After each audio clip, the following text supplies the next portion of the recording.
they'll often tell you, here's where they've seen where to go next. They'll tell you where to go next if you listen. And the same thing in the written documents.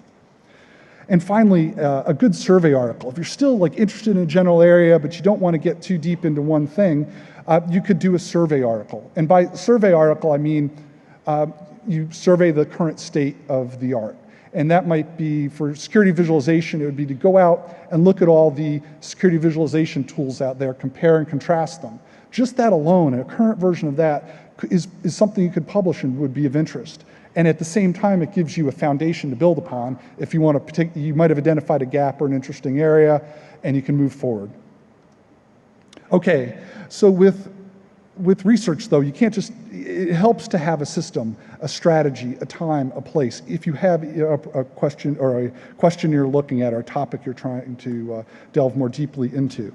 So one is constantly feeding your mind and choosing your news sources and getting things away from the keyboard, analog hobbies, and it's, again, creating those crazy intersections. Many people have different paths to learning, and I think ultimately, and this is kind of a holy war, but certificates, training, college, self-taught, we all have to do, each is a path to learning, and you have to find the combination that works for you. And along the way, it allows you to build up your tool set. Maybe you learn advanced data mining techniques that have never been applied before against a given problem. So you have new tools that you can combine to solve a given problem in a different way. It's very important, I think, to write down your ideas. I tend to do this obsessively. And when I was talking with friends before this talk, they said, oh, we remember everything. Like, really? I mean, if you're like me, I think writing it down, it puts a timestamp on your record. It allows you to recreate what you've done. In that moment of brilliance, it doesn't just dissipate. You've got it, you've captured it. And if you ever have to prove at a certain point in time you came up with an idea, this can be very helpful for doing so. And it's a good way to brainstorm and record ideas in a formal way. And then there's other techniques you can use. One, I like giant pads of paper. I think those giant Post-it notes all around someone's office would be very cool. But there's many tools out there. But amidst the space, you've got these problems now, things that you've identified. And life is short, though, as is time. And you have to find something that the time is right, something that you can get traction on, that you can make a dent in. I have a friend who developed a meme streams, which was a site, it was a site kind of like Slashdot. But if I talked to him about it, he said, I just did it a little too early. So ideas can be too early, they can be too late. So you have to time it a bit and wait for things to mature. You can't really think about solving a problem in a matter of a few days. Oftentimes, these harder problems you have to chip away at. And at first, you don't feel like you're making any progress. But over a month, over time, even if you just write a paragraph or a sentence and make a little contribution, it adds up over time towards a final goal. And it's important as you're trying to do this to build on what others have done. You don't want to rediscover fire. And this is a great picture of standing on shoulders of giants. I went out and there's some great stuff out there. But it allows you to avoid duplicating what others have done and use that to energize what you're doing. You may encounter paywalls along the way, where like various digital libraries, but oftentimes the authors themselves are either have it posted online or are happy to share if you send them a note. And as you collect pieces of information, you can quickly become overwhelmed. Again, you may think, oh, I've got 10, I've got 50, it's not a big deal. But over time, you can get this huge mass that's unmanageable. So there are various tools out there. Probably the most famous is EndNote, that allow you to organize and add keywords and create a searchable database. And even some of them allow you to push it into a word processor if you want to create a citation for some reason. So being able to keep found things found is the purpose of these tools. Organizing your data. I did some research, forensic research of 1 million binary fragments. And I didn't use the best naming scheme, and every time I go in, I have to spend half an hour trying to figure out what I did. So putting thought into how you organize your data at the start is very helpful. The target may move, and that's okay. You're going to circle in toward a goal. And you may find out someone's done it or it's not achievable, and you slide, you're flexible, and you slide to something else. And that's part of the process. You may find that it's a blind alley. Well, that's research is search and search again. So you went down an alley, you come back, you go down another path. And knowing that something is not a fruitful approach, that is knowledge unto itself.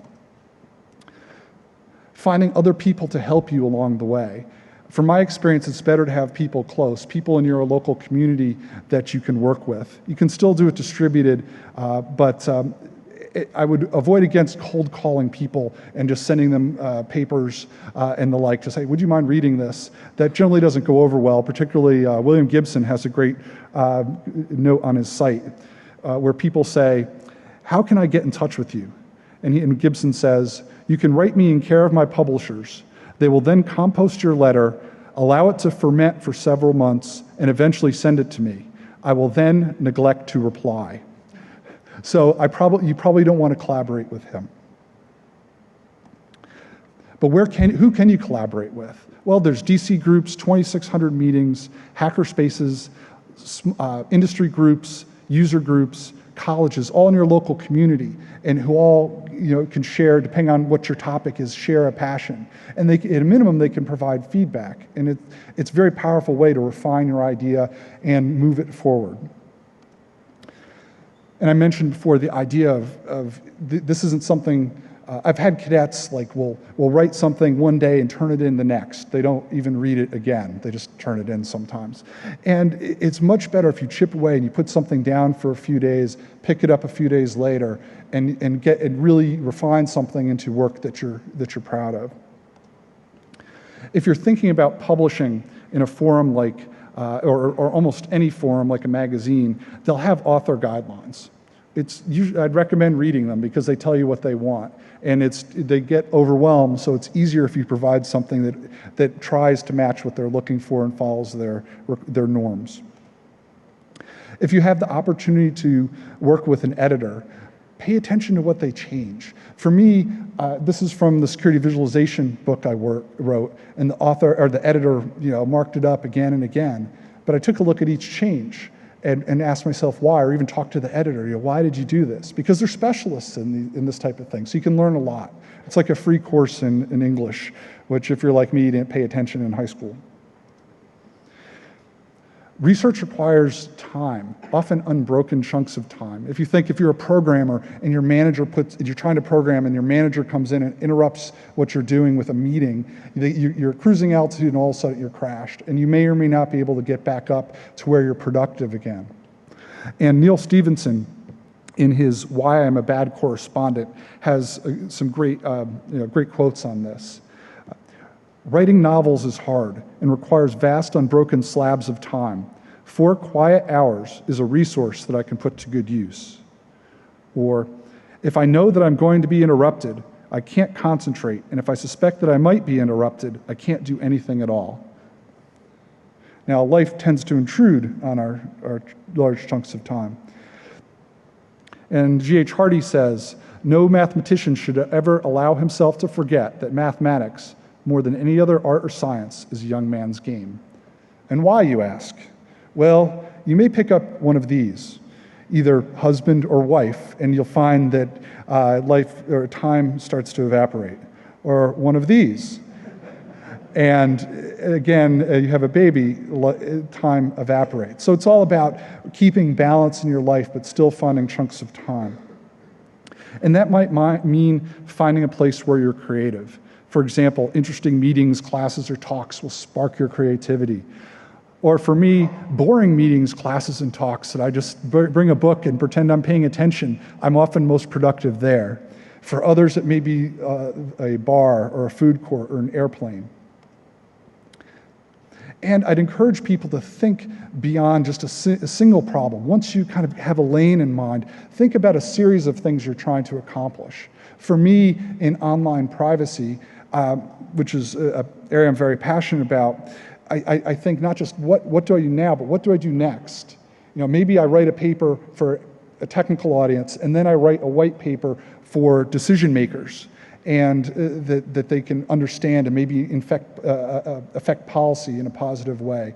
And then I have strategies along the way, like 3 or 4 objectives, and maybe what to do if something's not accepted, the plan B. Now, I have a friend who's a military history buff who, when I showed him this, said, that really wasn't the best one, campaign graphic to use, because that was the British, and they lost in the... And in many ways, our ability to do research is an economic problem. If you have to have a day job to work in a band at night, it's a problem, right? It cuts down on your time. And as Mudge mentioned at Black Hat, for those that caught it, there are some